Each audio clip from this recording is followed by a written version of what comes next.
संतों ने बहुत सुंदर कहा है, आत्मा एक है, जीव अनेक है, परमात्मा एक है, उसको भली प्रकार से जान लेना ही विवेक है। नमस्कार, आप सभी का मेरे यूट्यूब चैनल पर स्वागत है। जो भक्तजन मेरी वीडियो पर नए हैं तो चैनल को सब्सक्राइब कर लें। मैं गीता के दूसरे अध्याय से 21वें श्लोक से बात करने वाला हूँ। श्री कृष्ण भगवान ने अर्जुन को आत्मा के बारे में बताया है कि आत्मा होती क्या है, आत्मा क्या है, आत्मा को कैसे जानना है। तो मैं आपसे इसी के विषय के बारे में आपसे बतलाने वाला हूँ। वीडियो के अंत तक आप बने रहिए। श्लोक है, वेदा विनाशनम नित्यम च एन वज्यम विभम कथम स पुरुषम पार्थम क घातयन्ति अंतिकमा। श्री कृष्ण भगवान अर्जुन से कहते हैं कि जो पुरुष इस आत्मा को नाश रहित, नित्य, अजन्मा और अव्यय जानता है, वे पुरुष कैसे किसको मरवाता है और कैसे किसको मारता है। बहुत सुंदर बात है, ध्यान देने की योग्य है। इस श्लोक में भगवान ने खतन का क्या अभिप्राय किया है, तो देखो सुने। इसमें भगवान ने ये भाव दिखलाया है कि जो पुरुष आत्म स्वरूप को यथार्थ जान लेता है, आत्म स्वरूप को यथार्थ जान लेता है, एक एक शब्द आपको जानना होगा। अब आत्म स्वरूप क्या है, आत्म स्वरूप को कैसे जानोगे? जिसने इस तत्व को भली भांति अनुभव कर लिया कि आत्मा अजन्मा है, अविनाशी है, अव्यय है और नित्य है, सदा एक रस रहने वाली है। अब आत्म स्वरूप को यथार्थ जान लेता है। अब यहाँ पर हमारा यही सबसे इम्पोर्टेंट शब्द है, आत्म स्वरूप। जब तक गीता के एक शब्द को भली प्रकार से नहीं जानोगे, अभी मैंने कहा कि संतों ने कहा है परमात्मा को, परमात्मा एक है, उसको भली प्रकार से जानना ही विवेक है। तो आत्म स्वरूप को पहले जान लो। आत्म स्वरूप क्या है? आत्म स्वरूप में ही सब उत्तर हमारे छुपे हुए हैं। अब आत्मा अजन्मा है, अविनाशी है, वो कैसे है?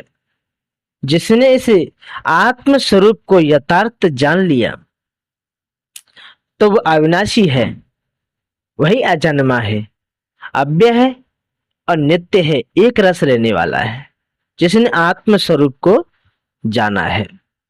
मैं बात को ऐसे खोलने वाला हूं कि इस प्रकार आपको कोई समझा नहीं सकता है। वास्तविकता जो है, जो सत्य है, वही मैं आपको बताने वाला हूं। ऐसे इस तरीके से आपको कोई बताने वाला नहीं है। तो आत्म स्वरूप को मैं स्पष्ट करने जा रहा हूं। आत्म स्वरूप, जितना आपको ये ब्रह्मांड दिखाई दे रहा है, ये संसार दिखाई दे रहा है, ये ब्रह्मांड जो है वो एक आत्मा है। संसार जो है ये आत्म स्वरूप है।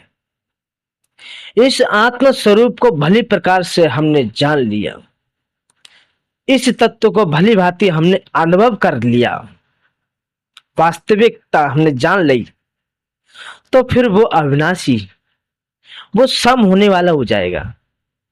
उसके अंदर समता आ जाएगी, समभाव आ जाएगा, फिर वो अविनाशी हो जाएगा, अजन्म हो जाएगा, अभव्य हो जाएगा और नित्य एक रस रहने वाला हो जाएगा।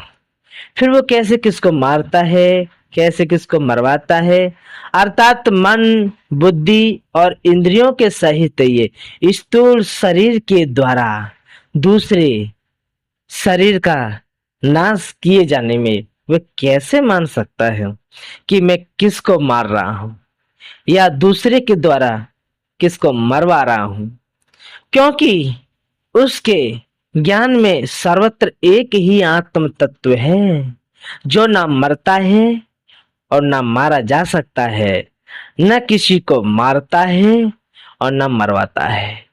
ये मरना और मारना और मरवाना आदि सब कुछ अज्ञान से ही आत्मा में लोग अध्यारोपित कर देते हैं, वास्तव में नहीं है। वो समझते हैं कि ये आत्मा ही मारने वाली है, आत्मा ही मरवाने वाली है, आत्मा ही मरती है, इसमें अध्यारोपित कर देते हैं। वास्तविक वो उनके स्वरूप से वंचित रहते हैं, उनको स्वरूप को नहीं जानते। जिसने इस वास्तविक स्वरूप को जाना है वो फिर स्थिर हो जाता है, अविनाशी हो जाता है, अजन्मा हो जाता है, नित्य हो जाता है, एक रस रहने वाला हो जाता है। किसी के अब यहाँ पर इतना सब कुछ जानने के बाद फिर तो अर्जुन के मन में किसी के लिए भी किसी प्रकार का शोक करना नहीं बनता। यही श्री कृष्ण भगवान अर्जुन को बताना चाहते हैं। बड़ी सुंदर बात कही गई है, लेकिन जानना हमारी बुद्धि से परे है।